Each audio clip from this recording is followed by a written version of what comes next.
Yun ngang isang member ng Committee of Justice, may utang yan na 8 million sa asawa ko. Magandang hapon po sa ating lahat and happy Sunday sa lahat ng mga viewers ko dito sa Donmar TV. No? I hope yung iba ay nakapunta na sa kanilang mga simbahan at nag-enjoy kayo ngayon kasama ang inyong mga mahal sa buhay, inyong mga pamilya dyan, no? Because it's Sunday, it's a family day. At kung meron kayong chance na makapanood dito sa ating programa dito sa Donmar TV, relax lang kayo dyan at manood-nood kayo sa inyong mga cellphones. Kasi po, ang topic po natin ngayon ay yung mga issues na mga nangyayari sa ating bansa na mga hindi natin nagawa ng reaksyon, no? Especially itong driver nitong ni Zaldico, kasi alam nyo, usapan natin dito, no? Galit na po ang taong bayan dito sa malawakang korupsyon dito sa administrasyong Marcos, no? Yan lagi ang complaint ng taong bayan, no? Aside from the impeachment complaint na lagi nilang isinusulong, hindi naman yun ang gusto ng taong bayan na unahin nila. Ang unahin sana natin ay matuklasan natin kung sino ang mastermind dito sa pagpalawak nitong korupsyon na nangyari sa flood control. Kasi po, isang tao lang po o dalawang tao lang ang kontrolado nila ang pera, kung yan ba ay ibibigay nila ito sa mga congressman, sa mga DPWH, di ba? Sila ang may hawak doon. Walang korupsyon kung walang pumirma. What do I mean by that? Maiiwasan itong mga korupsyon na ito kung walang pumapayag na kukurakutin ang pera ng taong bayan. Am I correct? Di ba? Oh. Ang dami sanang na-save na pera sa mga ninakaw kung binabantayan yung pera, pero kung hinahayaan lang ng administrasyon na manakaw yung pera natin, that's unconstitutional sa totoo lang, di ba? Kasi ngayon, relevant po ang topic na yan dito sa vlog natin ngayon kasi po ang gawa natin ng reaction, ang ipapakita kong video sa inyo ay itong driver ni Zaldico na nagsalita na ngayon. Nagpatuto siya, parang pinatutuhanan niya ang mga sinasabi ni Zaldico, ang mga sinabi ni Orly Guteza, no? At ang mga hinala ng taong bayan parang tukma lahat. Kasi yung mga Pilipino ang galing manghula, yung mga bright na mga taong bayan, except itong mga loyalista at mga dilawan. Sirado ng isip niyan sirado namang isip niyan. So, itong driver ni Zaldico, i-play natin itong video na ito. Kayo nang mag-obserba kung siya ba ay nagsisinungaling, naggawa-gawa ba siya ng kwento. Sabay-sabay tayong mag-observe, mag-react. Okay? At ako, dito sa vlog ko, dito sa Donmar TV, magbigay rin ako ng reaksyon basing sa aking na-observe dito sa driver di umano ito ni Zaldico. Diba? Ako nga, sabi ko, pagkatapos kong panuurin itong driver ni Zaldico sa kanyang statement, sana naman lumantad itong si Zaldico o magpalabas man lang ng video si Zaldico na patotohanan niya ang mga 18 ex-Marines at itong driver o si Orly Guteza. Ay pinatotohanan na ni Zaldico itong si Orly Guteza, di ba? O kung maalala natin. Pero meron pa kasing ibang mga lumantad na dapat i-confirm ni Zaldico na ito ay lahat ng totoo. Di ba? Para ma-solve na natin ang problema ng bansa natin. Ito, without further ado, Okay, bago muna natin i-play yung video na yan, paki-like, paki-share itong video na ito ha, at i-subscribe ang Donmar TV para updated kayo lagi. Ito, panoorin natin. Driver ako ni Boss Saldi. So, ako yung laging isa na nagdi-deliver sa kanila. Siguro, 3 beses sa isang linggo. Imagine that one ha. 3 beses sa isang linggo. Imagine that one ha. Ganun po kabilis ang korupsyon sa Pilipinas. Sa isang linggo ha. Mali-maleta pong hinahatid itong mga pera na ito. Di ba kung makikita ninyo yung picture na sabi ng mga 18 ex-Marines, kasama ito, na yung isang picture doon na ebidensya ay bahay raw yun ni Stella Kimbo. Tapos, kumakalat sa social media na nandoon po yung bike ni Stella Kimbo na merong picture siya na gumamit siya doon sa bike na yun. Okay? Pero, social media yun. Sino kayang nag-post no? Nakita ko lang yun ha. It's yet to confirm kung merong forensic ha, talagang malalaman natin yun kung yun AI ba yun o totoo ba yun, no? Pero nakita natin yun.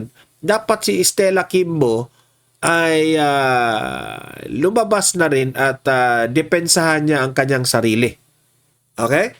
So, 3 beses sa isang linggo sila naghahatid ng pera. Ganun po kabilis ang korupsyon. Tinadala namin yung mali-malitang tira doon sa bahay ni former Speaker Martin Romualdez. Nakapag-deliver din. Imagine nabanggit niya ang pangalan ni House Speaker Martin Romualdez. Nagdi-deliver sila. Hindi ko rin maiintindihan si Lacson. Hanggang ngayon, hindi niya mapatawag sa Blue Ribbon Committee. Di ba, hindi niya mapatawag? Ay, nako. Ako doon sa Aguado. Nakapag-deliver din ako doon sa bahay ni Stella Kimbo. Stella Kimbo. Siya na mismo nagsabi ha. Bahay ni Stella Kimbo, nag-deliver sila. Kaya nang umusga, nagsisinungaling ba ito? Nakapag-deliver din po ako doon sa bahay ni former Senator Trillanes. Hala. Kaya pala, ito lang yun na o-observe ko. Kaya pala, nagdududa ang taong bayan na si Trillanes ayaw bumanat sa Administrasyong Marcos. Kasi, ayon dito sa driver ni Zaldico, tumatanggap rin pala ng maleta. Ayan! Trillanes, ipagtanggol mong sarili mo dito. Yun po yung participation ko bilang driver ni Kong Saldico. Yung kay Trillanes po, anong dineliver nyo? Ang dineliver doon isang paper bag. Yung kay Trillanes, paper bag ang dineliver ha? At ang Na ang paper bag na 2 to 3 million ba yan? O ang laman? nagdala po doon ay iini boss na si Mark Tiksay. Ba't alam niyo pong pera? Yun po yung sabi ni Mark Tiksay po. Na ang laman ng pera na yon ay ang laman ng paper bag na yon ay pera at ibibigay nga kay former Senator Trillanes. Doon po sa Antipolo. Dahil pag bago namin i-deliver yon, binibilang muna po yon. Piniprepare ni Mark Tiksay or ni Paul Estrada. Yung mga Alam nyo, sa totoo lang, ang sarap-sarap ng buhay nila, no? Magbibilang lang sila ng pera. Tapos, ang ganda-ganda ng mga relo at mga sasakyan. Samantalang tayong mga Pilipino kumakayod para mabuhay. Wow! pera na yon. So alam po namin na pera talagang laman nun. Nandun ho kayo? Opo. Bilang? Although nandun sila sa taas po ng bahay ni Boss Saldi, pero alam namin na yun talaga ang ginagawa nila. minsan pa nasaksihan ko rin, pumakyat ako sa taas, dahil kami nga yung magbubuhat ng malita sa bahay ni boss, dadalhin sa sasakyan. So nakita ko, yung ibang kasama ko, na binibilang ni Paul Estrada or si Mark Tiksay. So totoo po lahat yon, ma'am, ang issue na yon. At wala pong dinagdag, wala pong binawas. Kung ano lang yung sinabi namin doon, pawang katotohanan po lamang. So, syempre, ang sasabihin dito ng mga loyalista at mga dilawan, gawa-gawa lang yan ng mga ebidensya na yan. You can always say that na yun po ay gawa-gawa lang. Di ba? Kasi syempre, yung paniniwala nyo, ay nakabase kayo kasi idolo ninyo si BBM. Di ba? Syempre, sarado ng isip. Pero kung laliman ninyo ang inyong isip, i-analyze ninyo. Kung sila po'y lumantad, anong makukuha nila? May nagbabayad ba sa kanila? Sa tingin ko, wala. Why? May ebidensya sila. Yun ang pinakauna kong pinanghahawakan dito na bakit ako 100% naniniwala. Let us say, gano'n na lang, 90% or 95% akong naniniwala. Kasi wala pa namang videong lumabas, pero sabi nga nila, yung mga pictures na ikinalat nila ngayon sa internet ay galing rin ito sa mga videos na in-screen caps nila. Okay? In-screen capture.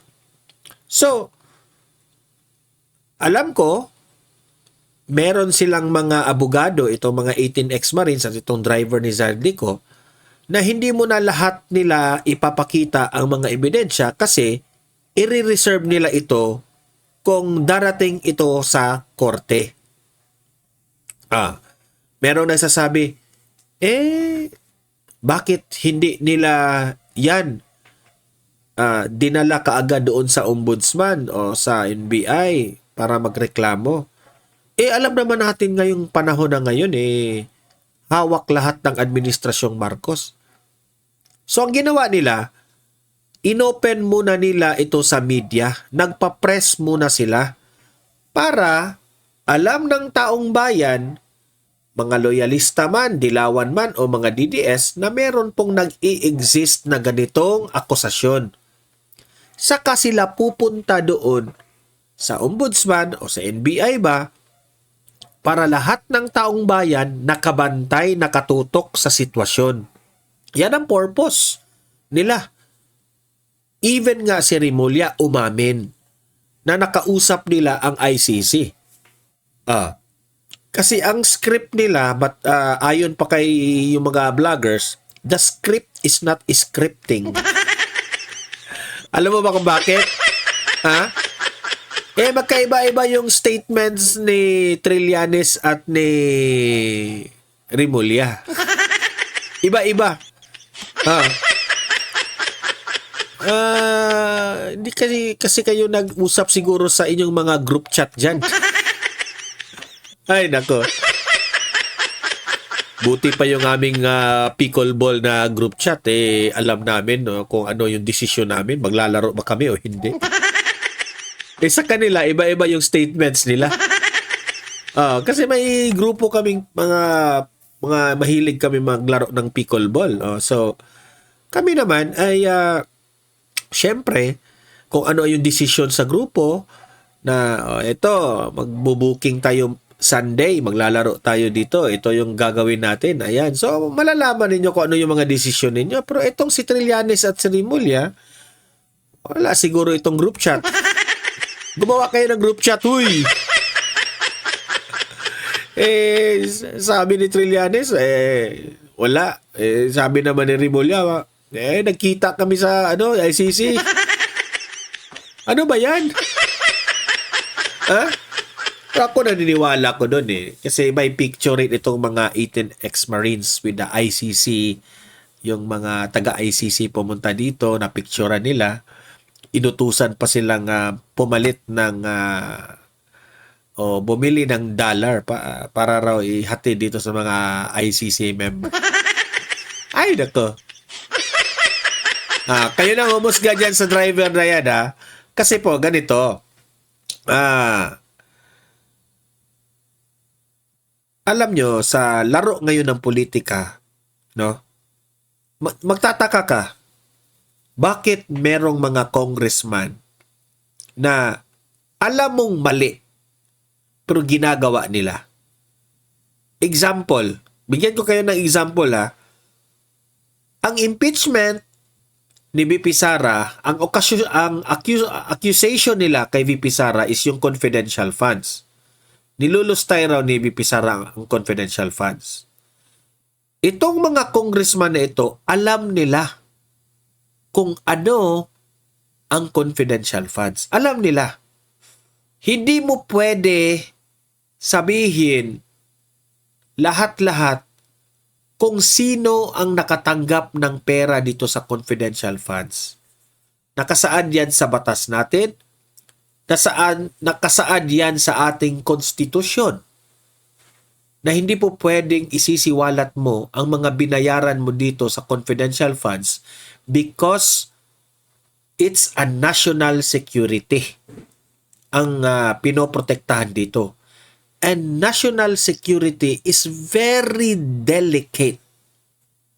Kasama na dyan ang Pangulo ng bansa natin. Hindi po pwede na tatrahidurin mo yung mga binayaran mo dito sa confidential funds na ito kasi babaliktaran kayo. Example, if merong mga teroristang grupo na gusto mong malaman kung ano ang mga plano nitong grupo na ito, kung gusto mong malalaman na saan sila mga nagtatago, kailangan mong magbayad ng miyembro nila para umamin, para i-booking, ibulgar ang mga pinanggagawa nito. Yan ang trabaho ng confidential funds. At alam nitong mga congressman na ito na ganyan po ang mangyayari sa confidential funds. Pero pilit pa rin nilang ginawa ito na issue. Mga BO talaga. Kasi alam nilang hindi uubra ang kanilang argumento patungkol dito sa confidential funds. Na gawin nila as reasoning sa impeachment ni VP Sara. So ngayon, alam natin na itong mga congressman na ito, kahit alam nilang mali, ginagawa pa rin nila. Alam niyo ba kung bakit? Kung ma-observe ninyo yung hearing ni Luistro. 'Di ba? Si BBM, ang impeachment, no substantial evidence. Pero yung kay VP Sara, substantial evidence. Parang baliktad yata. Kasi yung kay Bongbong Marcos, it involves flood control corruption. At alam natin kung ano ang epekto ng flood control corruption. Ang daming ebidensya.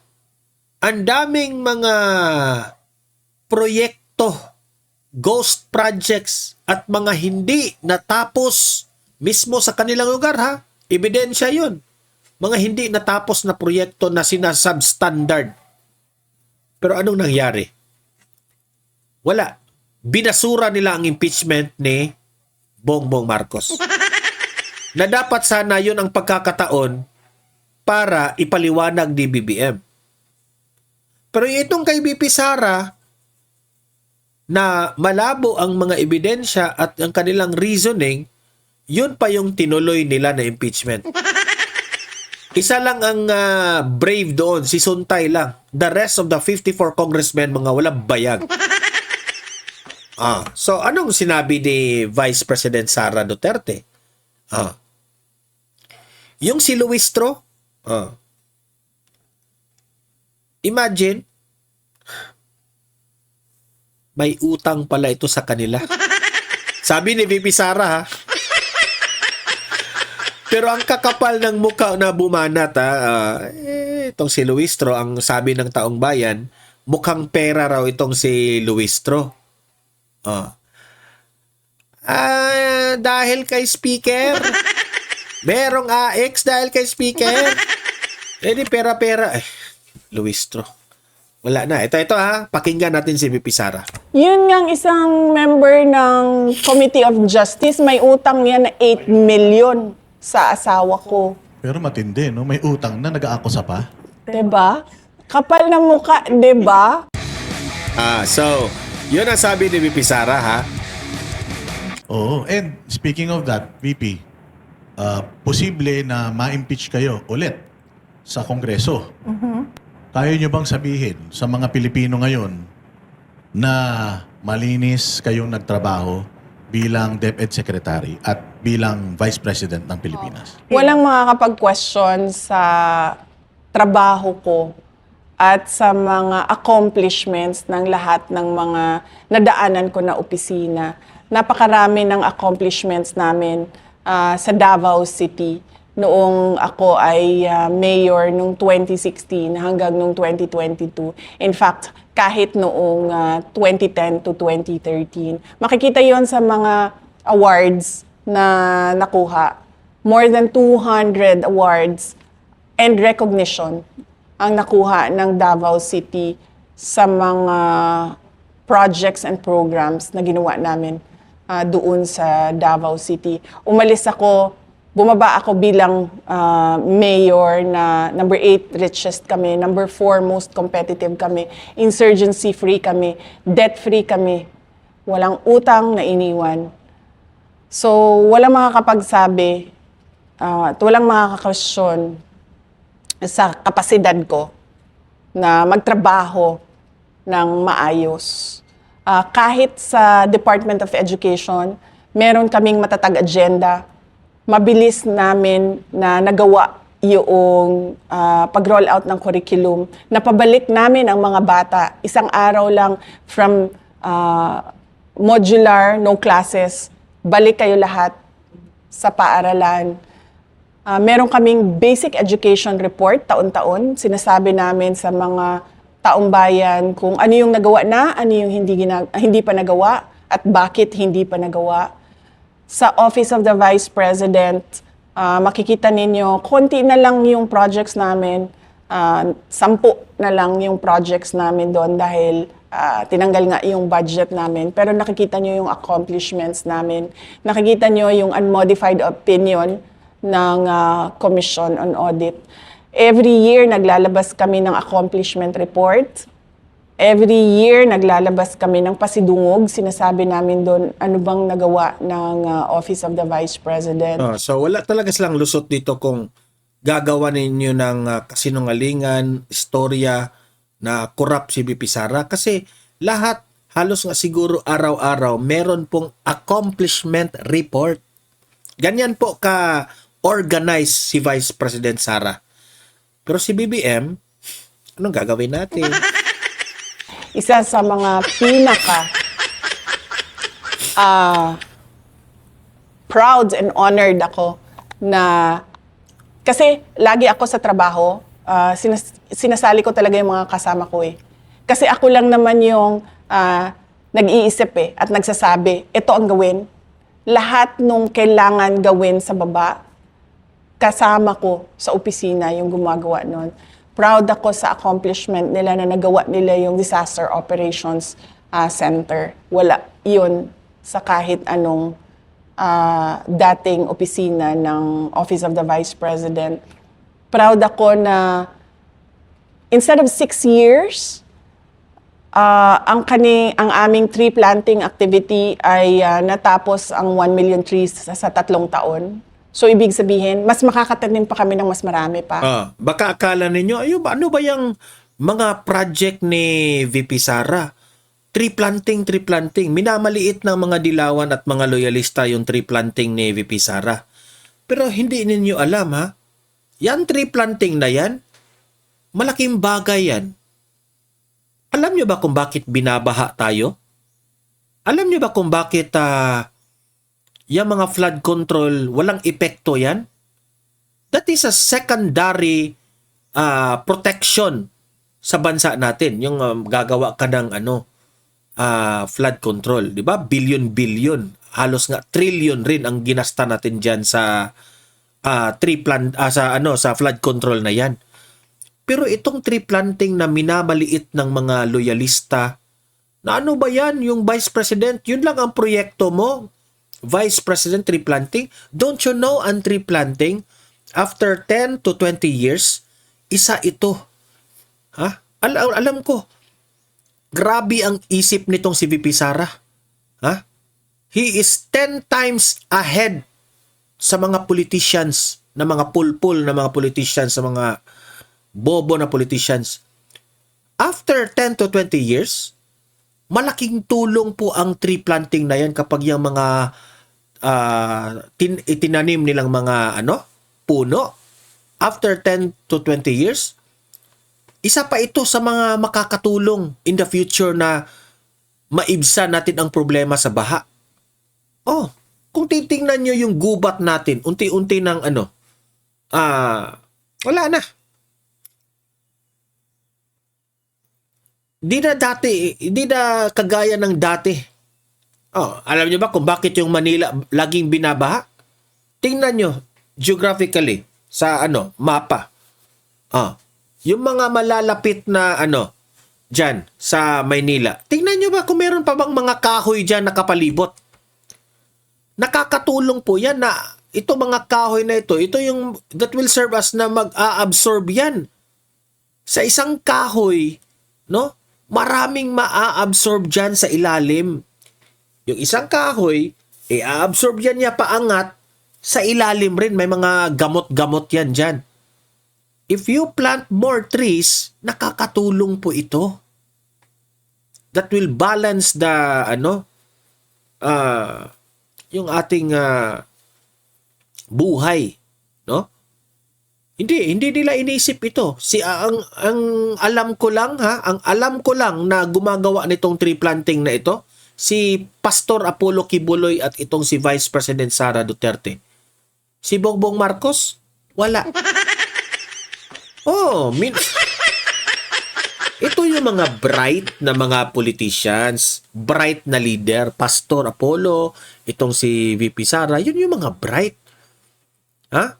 Classic na solusyon dito sa baha. Bumabalik sa atin yung kalikasan Kasi sinira natin 'Di ba? Yun yung basic nating natutunan sa eskwelahan. Kapag sisirain mo yung kalikasan, ibabalik sa atin yung baha. Pero si BBM, party lang sa Malacanang. Party lang. Proud ako na inakyat nila yung mga bundok para pumunta sa mga barangay kung saan yung mga bata walang mga school supplies. At ito yung mga sinasabi ko, highly vulnerable sa recruitment sa illegal o kung hindi man, hindi natatapos yung pag-aaral.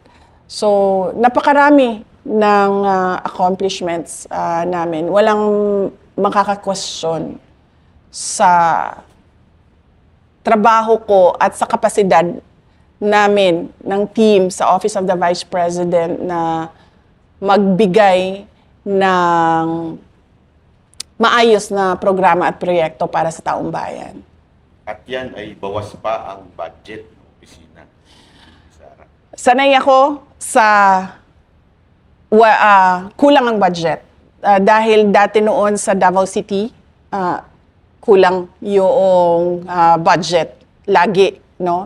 Sobrang dami ng kailangan mo gawin para sa syudad. Sobrang kulang lagi yung budget.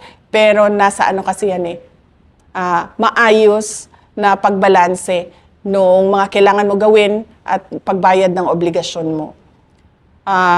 Pagdating naman sa Department of Education, makikita nyo, never before nagkaroon ng unmodified opinion ang Department of Education at nagawa namin yun. At kahit kulang yung, lalo na sa Department of Education, sobrang kulang sa sobrang dami ng problema sa loob ng basic education sector natin. nagawa namin na mag-prioritize kung saan gagamitin yung pera para meron tayong nakikitang pagbabago sa basic education sector natin. So ready na ba ang VP Sara Duterte na harapin itong posibleng Akala ko ready mag-president. Ayun! pag-akyat muna. Dito muna tayo. Akala ko ready sa impeachment. Ready sa impeachment. Okay. Ready sa impeachment. Ready ka na ba sa impeachment kung sakaling pumunta yan dyan sa Senado? May tiwala ako sa paghahanda at kapasidad ng mga abogado, yung kaparte ng defense team sa impeachment case ko. Malaki ang tiwala ko sa kanila. At malaki ang tiwala ko sa kapasidad nila. Mga magagaling sila na abogado. Sa Department of Education, kung kayo nasa Department of Education, Pat, walang nangyaring hocus-pocus, sa tingin ninyo, gano'n nakalaki yung improvement sana? Kung kayo pa rin. Hypothetical ito, no? Palagay ko, kung ano yung nasa matatag agenda, nakasulat doon kung ano yung prioridad ng Department of Education. Palagay ko, 3 years na ngayon, no?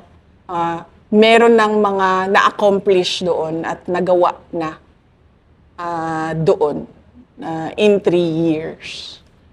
So,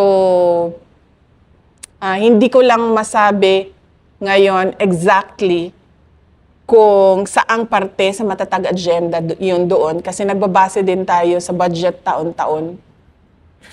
Pero napakahalaga kasi nung may sinusundan yung isang organization. Tulad sa amin, sa Department of Education, yun yung agenda na yon na kayang-kaya siyang gawin in 6 years. Kasi, sabi ko nga, kulang yung budget, kulang yung resources, kailangan mo mag-prioritize. So, kapag nagpa-prioritize ka, nagagamit mo maayos yung pera. And isa ito sa ipaprioritize mo kung papalarin na maging presidente ka. Di ka ma-impeach, ha? Isa ito sa itutuloy mo pagka naging presidente ka. Oh yes, oo. Napakahalaga na ayusin natin yung basic education sector natin. Kasi ito yung foundation ng mga future professionals, future government employees, future banatbay, future boss dada. Ito yung foundation. Yung kindergarten to grade 12. Ito yung nagmo-mold ng future citizens ng Pilipinas. So, dapat talagang ayusin siya. At dapat mabilis yung pagbabago sa loob ng Department of Education. Kasi napapag-iwanan tayo ng mga kapitbahay na mga bansa. Alam niyo, noong nasa Department of Education ako, sinasabi ko na lagi alam niyo, we should learn from the COVID-19 pandemic. Nakikita natin na yung classroom, hindi lang siya ang lugar kung saan pwede matuto ang isang tao. Maraming paraan na pwede mag-aral at matuto ang isang tao. So, hindi natin kailangan ipasok ang mga bata sa classroom araw-araw. Kasi hanggang ngayon, yung mindset ng mga tao, ng gobyerno, nandun pa rin sa paggawa ng classroom. Wala sila doon sa mindset na paano ba itong bata na ito matuto? Kasi yung mindset natin, nandoon pa tayo sa mindset ng 1940s. Kailangan pumasok ng bata sa classroom, umupo doon at makinig sa teacher. Hindi na kasi ganun ngayon Sa dami-dami ng technological advances, sa dami ng innovation na pwede mong i-apply sa basic education, hindi ka na nakakahon doon sa kailangan ko construct ng classroom. Diba? Kasi anuhin ba natin yung classroom kung yung bata na nakaupo doon ay hindi natututo? At yung teacher na nagtuturo doon ay hindi marunong magturo. At yung teacher na marunong magturo, walang kwenta yung kanyang curriculum, yung tinuturo niya sa bata. Diba? Tapos nandun tayo sa semento na at bakal ng classroom na ito. Ang mahalaga sa edukasyon ay yung natututo yung bata. Hindi yung kung saan siya nakaupo araw-araw. Magandang idea ni Ma'am, ano? Dahil ngayon nga talagang mas marami pa ang matututo. Kasi kung limitado nga naman yung eskwelahan, yung classroom, konti lang ang matuturuan. Pero pagka in technology, ano talaga sa edukasyon, mas marami po ang makikinabang na maturuan. Oo, kasi napapansin ko din, no? Parang, ano ba? Parang sa opisina ba? Ganito din kasi sa classroom eh. Uupo ka dyan ng siguro sabihin natin 7 hours. 7 hours. Hindi na natin titingnan or bibilangin kung ano ba yung, ilang hours ba yung meron kang natutunan dyan at ilang hours yung wala kang natutunan. Ganyan din sa trabaho, di ba? Papasok ka ng 8 hours. Hindi naman tinitingnan eh kung ano ang na-accomplish mo dun sa 8 hours mo. Merong iba dyan, tapos na yung trabaho nila in 2 hours eh. Merong iba dyan, pumasok ng 8 hours, walang nagawang trabaho. So, wag tayo doon sa bakal at semento. Doon tayo sa paraan kung paano matuto yung bata. At makakatipid ba ang mga magulang dahil wala nang pamasahe, kung sakasakali. Posibleng pwedeng ganon. Ganon yung pinupush ko noong ako ay department secretary, yung digital education.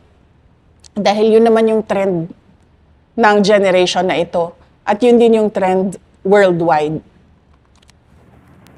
So in terms of accountability, kapag ikaw ay naging presidente, sinabi mo naman dun sa huling sa huling interview natin, di ba, na yung VP yung hahabol dito. Ito na naman tayo sa Vice President. Oo, grabe yun. Hanggang ngayon, tinatanong pa rin ng taong bayan, sino ba yan? Nagkakagulo na sila eh. Pero in terms of accountability, anong klaseng gobyerno magkakaroon si Sara Duterte? Papaano niya lalabanan yung corruption? Oo, hindi natin talaga palalampasin yung corruption. Meron talagang isang tao, tawagin na nating czar kasi mahilig tayo sa mga czar, isang corruption czar na ang gagawin niya ay tututukan niya lang yung corruption kahapon, ngayon, at posibleng bukas. So, hindi pwedeng ang presidente yon. Dahil sa sobrang daming trabaho ng presidente, hindi siya dapat na-distract doon sa poverty alleviation, food security, national development, infrastructure development. Hindi siya dapat na-distract sa ganun. So, dapat meron talaga isang tao na ang trabaho niya ay habulin yung katiwalian kahapon, ngayon at bukas. Itong mga nangyayaring ito, yung impeachment and all, umiikot ka naman. Sa tingin mo ba nabawasan yung tiwala ng taong bayan sa'yo? Oo naman. Ikaw naman, araw-araw sisirain yung pangalan mo, Boss Dada. Hindi ba makakaapekto yan? Siyempre, oo. Meron din. Oo. Parang wala kasi talong tumaas yung trust rating. Hindi mo, di ba? Mas lalo kayong tumaas ang trust rating kesa dun sa naninira sa inyo, lalong bumagsak. At saka nakikita yung mga yung mga live videos kapag nagpupunta kayo sa mga probinsya. Kasi sabi ko nga, doon sa survey, di ba? Sabi ko naman, hindi kasi ako naniniwala dyan kasi hindi natin alam kung sino yung nagpa-survey, di ba? Malay ko ba kung nagpa-survey yung kalaban, sasabihin niya, ilagay mo number 1 si Sara dyan para akala niya number 1 siya. O, di ba? Nasabi pa sa impeachment, di ba, yung unexplained unexplained wealth daw ni VP? Nakita mo yon, yung parang kung kukumputin mo yung itinaas nung value ng assets mo, parang sumasweldo ka ng 100,000 per month. Parang ganun eh. But anyways, alam ko na meron naman kayong depensa doon sa SALN. Oo. Isa pa yan, no? Merong members ng House of Representatives na nagsabi ng Ito na yun ha. Yung kay Luistro. unexplained wealth. Na tinatanong ko lagi, ituro mo sa akin, saan dyan ang unexplained? Kasi pag sinabi mong unexplained, hindi mapaliwanag, 'di ba? Papaliwanag kung paano yan pumasok dyan sa SALN mo. Wala man sinasabi lang nila, may unexplained wealth siya. At saka yung SALN, kasama yung asawa eh. Di ba kasama po yung asawa doon sa SALN? So, nagtatrabaho pa naman yung asawa ni DVP. Oo naman. Oo, nagtatrabaho yung asawa ko. Yun ngang isang member ng Committee of Justice, may utang niya na 8 million sa asawa ko. Kaya nga hindi pa nadagdag yun. So kulang yun, yung pinakita nila. Kasi, Kasi hindi mo man pwede ilagay pa May utang na 8 million. Kakahiya naman. yun kasi hindi pa siya kita. Kasi utang pa lang siya sa iyo. So, pero matindi, no? May utang na, nag-aakusa pa. 'di ba? Kapal na mukha, 'di ba? Kaya nga kami mag-asawa tinitingnan namin siya ng mga mga interview niya. Sinasabi ko talaga sa asawa ko. Sabi ko, ito ang kapal na mukha. May utang na 8 million, may gana pang bumanat. Actually, gusto ko nga siya ipaano ano bang tawag diyan? Sa korte yun eh. Yes. No, not estafa. Patanggal siya dyan kasi hindi. Nakalimutan ko yung term. I'm so sorry. Nakalimutan ko yung term. Patanggal siya dyan kasi meron siyang conflict of interest. Diba? Oo nga. 8 million is 8 million nowadays and hindi ka magbabayad sa amin. Tapos sasabihin mo pa unexplained wealth. Saan nga ba doon? Sige nga, sabihin mo sa akin, saan doon sa SALN ko tinuro nila unexplained? Wala talaga. diba? Basta inano lang nila na from 18 million naging 88 million in 16 years. 16 years 16 yun ha. years yun. Yan ang hirap sa House of Representatives. Akusa kayo ng akusa kay BP Sara, wala naman kayong detalyeng impormasyon. Oo. So anong iniisip nila? Nakatunganga ako in 16 years na parang sorry sa term ha, nagbilangkad lang ko, naglingkod na may pay o ging-ana, hindi ako kumikita, hindi naghanap buhay, hindi Correct. nagtrabaho. Pero meron din question sa kay Speaker Martin, yung dating speaker, na simula nung naging Speaker of the House at naging presidente yung pinsan niya, parang sobra-sobra yung itinaas ng kanyang net Billions worth yun. Oo. by the billions. Ilang taon lang yun, samantalang kay VP, 16 years. Yan ang Di ba? comparison. Oo, kaya nga gusto ko ituro, gusto ko sabihin nila doon sa listahan kasi may kopya naman yan sila ng SALN ko Sigurado ako niyan. So gusto ko ituro nila doon sa listahan saan doon exactly ang unexplained. Para naman ako, maayos akong makasagot. Like say for example lang, sasabihin nila, itong property sa Matina, itong taon na ito at itong property na ito. Para akong masabi, saan Correct. galing yung Para ma-defend. pera na pinambili dyan. At para akong mapakita sa iyo yung mga dokumento. Hindi yung pwedeng tira bahala na unexplained wealth. Unexplained wealth. Hindi pwedeng ganun. Kung ganun ang sasabihin mo, paninira lang yan. Correct. Siguro next na episode, mapag-usapan na rin natin. So, yun po si BP Sara na mismo ang nagsabi na itong babaeng ito may utang sa kanyang husband na 8 million. Anong masasabi niyo doon, guys? Isang taong nang-aakusa kay BP Sara, yun pala may utang sa kanya. Grabe!